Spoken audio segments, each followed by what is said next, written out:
2025 es que el domingo 9 de febrero los ecuatorianos fuimos a las urnas. Debíamos ir 13 millones, pero acudimos casi 11 millones de ecuatorianos para elegir nuevo presidente o presidenta del país, vicepresidente o vicepresidenta, 151 legisladores para la Asamblea Nacional y 5 parlamentarios andinos. Los resultados los analizamos a esta hora. Mucha atención, queremos darle la bienvenida para hablar de este y otros temas. Está con nosotros aquí en vivo el doctor Luis Eduardo Franco Mendoza, analista político. Gracias por venir en medio de esta lluvia. Buenos días. Muchas gracias por la invitación. Aquí estoy presto para poder analizar los resultados de la campaña electoral. Una mirada a este tiempo de decisión en este 2025, doctor Luis Eduardo Franco.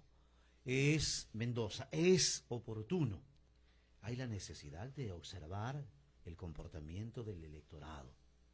¿Qué quiere decir? Me llama, por ejemplo, no sé si usted nos da también el espacio. 700.000 ciudadanos han dicho, ni usted, ni usted, ni usted, en esta primera vuelta. Votos nulos que se ven en el resultado que está dando hasta ahora el escrutinio, ya en la mirada de los datos que arroja la oficialidad.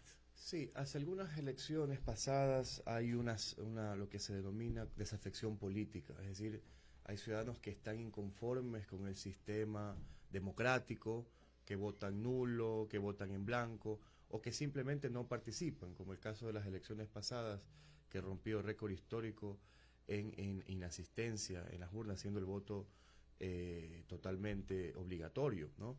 Entonces, hay ciudadanos, hay una facción de este electorado que se siente inconforme con el sistema democrático. Esto viene principalmente por el malestar de los gobiernos de turno, el malestar también del proceso, o también por problemas particulares que puedan suceder en las familias ecuatorianas. Habrá que graduar también, modular, a ver hasta cuándo llegan las cifras, hasta cuánto llega, cuántos ausentes. Hoy señalaba el nulo porque en derecho y en norma, el nulo tiene, ya hay un antecedente en una parroquia, les ganó a los candidatos el nulo, en Pichincha. Claro, hay la sumatoria en el caso como los votos válidos con el primer candidato. En todo caso, yo sí considero que este sistema electoral, específicamente el proceso que tuvimos en curso, a nivel de participación hemos mejorado, es decir, con respecto a la anterior elección. Yo considero también que es importante dejar asentado el hecho de que los partidos o demás movimientos que presentaron candidaturas, cerca de 16 candidatos, se puede hablar de una especie de atomización del porcentaje, ¿no? Son porcentajes en cerca de más de 12 candidaturas que no superan el 1%, ¿no? Esto nos hace pensar de que necesitamos serias modificaciones a los procedimientos. Bueno, tenemos los candidatos Granja, los candidatos algunos, ¿no?, de las facciones. Me refería a cuáles cambios usted indica, claro, por ejemplo. Uno de los problemas del Código de la Democracia justamente es solicitar un mínimo de aportaciones o de incluso participación a nivel de proponer una candidatura del 3% del padrón electoral, ¿no? Con eso podemos presuponer que en una campaña estos candidatos puedan tener mucho más del 3%.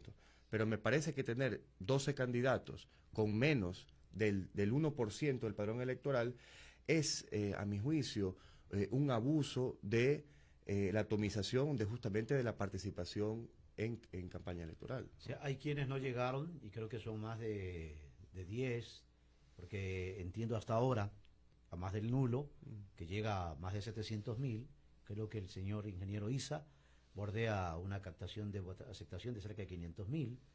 Hay un tanto por ciento también considerable para la ingeniera Andrea González, y el resto está en... E incluso, no sé cuál de ellos, todavía no puedo, me he mirado, ya es su segunda intervención y les alcanzaría la penalización, no sé si a ninguno, no sé si a alguno, de la norma. La norma establece que la segunda participación ya tienen que devolver al momento de no llegar al umbral del cuánto por ciento, creo que el 4 o 5%. si no llegan a ese umbral. Mire usted, el hecho de que el tercero de esta ley electoral no alcance o esté bordeando el 5%, mientras los dos primeros están cerca del más del 40%, eso ya nos dice mucho, ¿no? Es decir, que no hay una correspondencia con respecto a los porcentajes y a la representatividad que tienen estos candidatos. No, por supuesto, yo no quiero venir acá a decir que las minorías no tienen derecho a proponer candidatos, por supuesto que sí, pero luego tenemos el caso de los 12 restantes, o sea que me parece algo intolerable. Esto por una parte, y por lo otro, yo sí quisiera mostrar ahora estos dos bloques, ¿no?, que tenemos de estos dos candidatos que van a la segunda vuelta. Las últimas mediciones y datos oficiales del Consejo Nacional Electoral dan una diferencia del 0,20% entre el candidato Daniel Noboa, que todavía se sitúa primero, y la candidata Luisa González, con un 3% de inconsistencias en actas que deben de revisarse. Es decir, que tenemos un resultado muy estrecho, lo que se denomina un empate técnico, y que puede revertirse, es decir, a favor de Luisa González en primera vuelta, ¿no? Hay un aparente, o no sé, vas a consultar, preguntar, un bipartidismo. Bueno, en estos momentos la configuración de la Asamblea Nacional podría decirse que tenemos dos bloques mayoritarios. Hoy también, bueno, el día de ayer en la noche me enteré que es el correísmo que tiene más representación en la Asamblea Nacional, cerca de 3, 4 curules más, ¿no? Esto nos hace pensar de que hay unos bloques hegemónicos, ADN y Revolución Ciudadana, que de alguna forma van a conformar las mayorías. Recordemos que se necesitan 75 votos para tener una mayoría calificada. Una mayoría simple, creo que ninguno de los dos. No la tienen. No sé si hasta lo que yo pude observar superan los 60, unos más, unos menos, pero ambos, tanto el azul como el púrpura o el morado o el lila, según el gráfico que incluso hoy la tecnología permite, ninguno no llega a los 70. Sí, necesitarían hacer coaliciones, necesitan o 77 hacer... hoy en día, y ya hay que sumar 151 para la mayoría simple. Sí, son 75, ¿no? O 75 77. para la mayoría simple, ahora cada uno no llega ni al 70, digamos, que necesitan dentro de 6, 7 votos para poder tener una mayoría simple.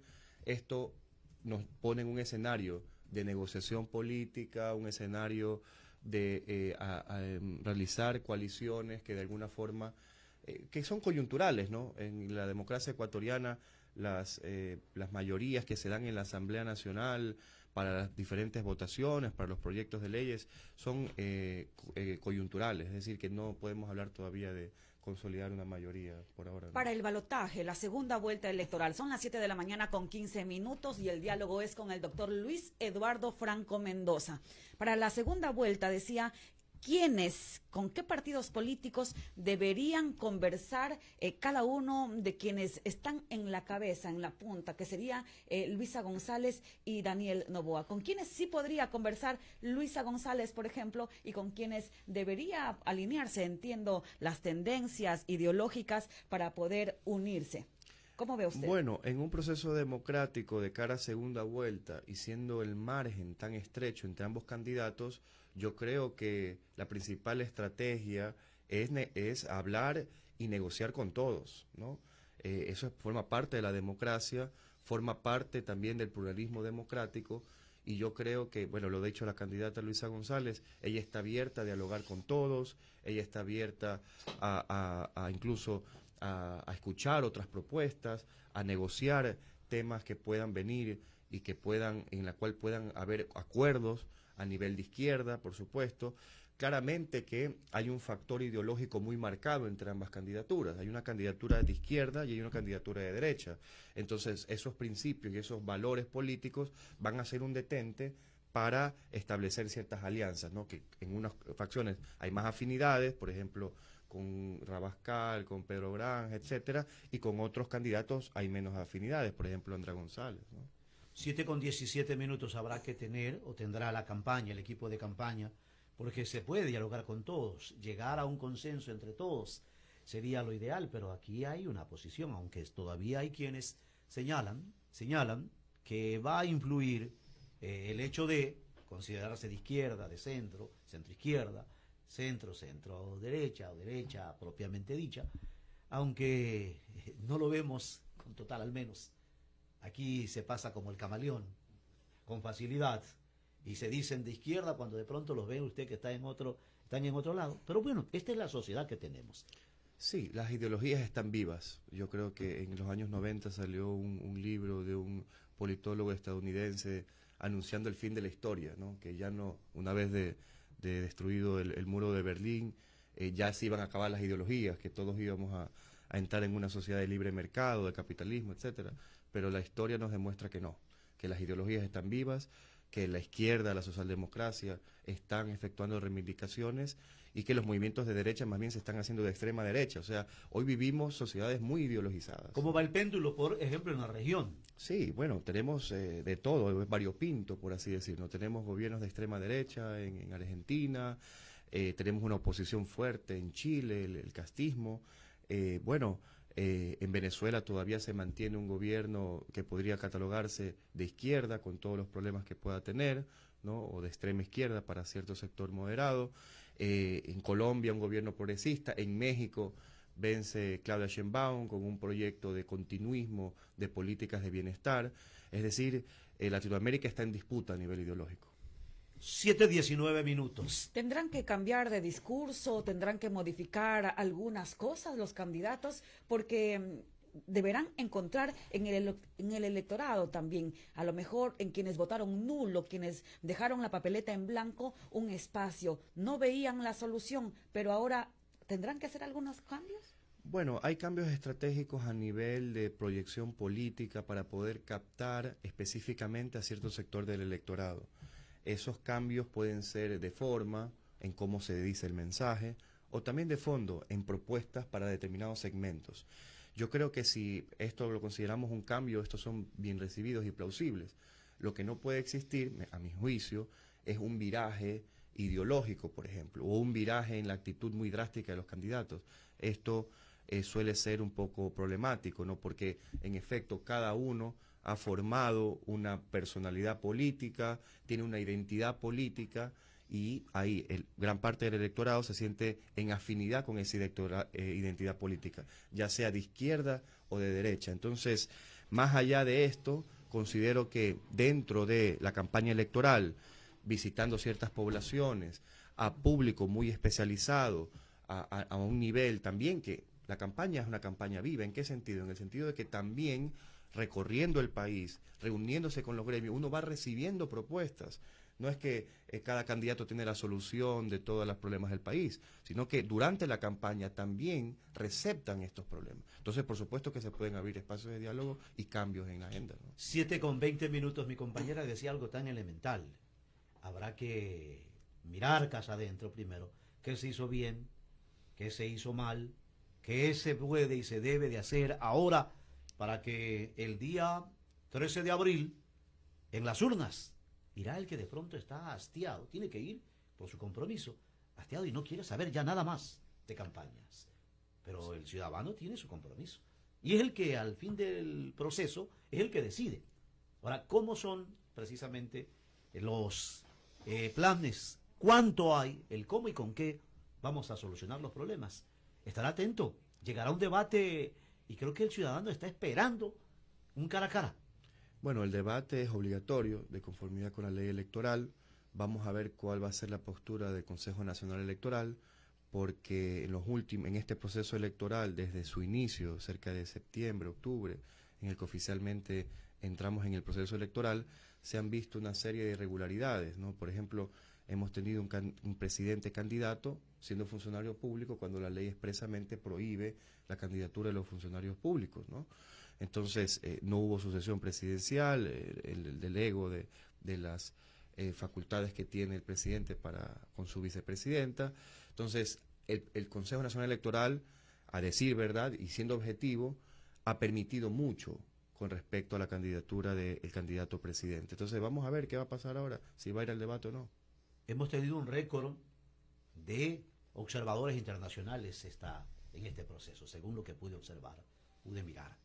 Una de las principales connotaciones o problemáticas del proceso electoral dentro de esos informes que seguramente serán públicos ya en esta semana o la próxima, es justamente el haber violado la ley electoral del candidato presidente, ¿no? Cuando tenía que pedir la licencia sin sueldo y cuando no podía, por expresa provisión legal, hay una serie de infracciones electorales, hasta la infracción electoral muy grave, que acarrea destitución y cerca de $30.000 de multa a nivel pecuniario. ¿Eso es posible o no? ¿En qué tiempo podría ser el resultado de lo que usted indica, la violación de la ley electoral, el Código de la Democracia? Usted es profesional del derecho, explíquenos los tiempos. Sí, bueno, hay que presentarse, tengo entendido que ya se lo ha hecho, una denuncia en el Tribunal Contencioso Electoral. El Tribunal Contencioso Electoral es un organismo jurisdiccional de dos instancias. En la primera, un juez unipersonal conoce la causa, da una resolución o sentencia y luego esta va en apelación al Pleno. Los tiempos, bueno, hasta llegar a una sentencia, estos pueden variar mucho dependiendo de los jueces, dependiendo de la agenda política. Los jueces también calculan el timing, ¿no?, de su sentencia y cómo ellos adelantan sus procedimientos. Por ahora tenemos antecedentes, por ejemplo, el caso de la Liga Sur, del Consejo de Participación Ciudadana, que inició más o menos una denuncia por aproximadamente septiembre-octubre y ya para febrero habíamos agotado la segunda instancia, o sea que esto es más o menos lo que tardarían. Pero más allá de eso, ¿no?, de ese procedimiento a nivel electoral, la ley era clara, digamos, ¿no?, y el Consejo Nacional Electoral nunca se pronunció con respecto a esa candidatura. Son las 7 de la mañana con 24 minutos. Finalmente, ¿qué esperamos de este nuevo espacio? ¿Debe cumplirse el cronograma electoral? ¿Deben anunciarse los resultados de forma oficial? Y bueno, ahora sí, la campaña. Seguramente cada candidato tiene el experto en Big Data, los números que le pueden indicar en esto tiene que cambiar, en esto no, le falta lo de acá. ¿Qué espera usted en calidad de analista político? ¿Cómo ve el panorama avisorando lo que puede ocurrir? Bueno, hay principalmente dos posturas, ¿no?, que de alguna manera proyectan lo que va a venir en esta segunda vuelta. Hay ciertos profesionales que dicen que se empieza de cero, ¿no?, que la diferencia es tan estrecha que se empieza de cero. Y hay otras posturas que consideran que en efecto cada quien tiene su favoritismo y que hay una tendencia marcada ya sea por uno o ya sea por el otro candidato. Esto es muy debatible, por supuesto, en materia de interpretación siempre. En mi caso particular, yo considero que hay una elevada, los propios resultados de la primera vuelta son hechos políticos, ¿no? Y me parece que si bien a nivel de números todavía está el candidato Noboa primero, con esta estrecha diferencia, el resultado del domingo, en la primera vuelta, la ganadora fue Luisa González, a nivel comunicacional, a nivel de lo que se vio y lo que se vivió en esa jornada electoral. El presidente de la República despreció a su militancia, ¿no?, cuando tenía que él efectuar un mensaje de agradecimiento, un mensaje de humildad, un mensaje de sometimiento, ¿a qué? A su militancia, que de alguna forma cree en él y que proyecta en él un tipo de liderazgo, ¿no?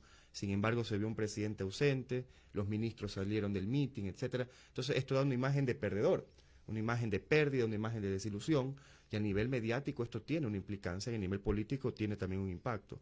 Entonces, si sumamos a esto la tendencia al alza que ya venía la candidatura de Luisa González, hoy es una candidatura que viene reforzada acá de la segunda vuelta. Por eso que empezar de cero no me parece que sea el postulado correcto, ¿no?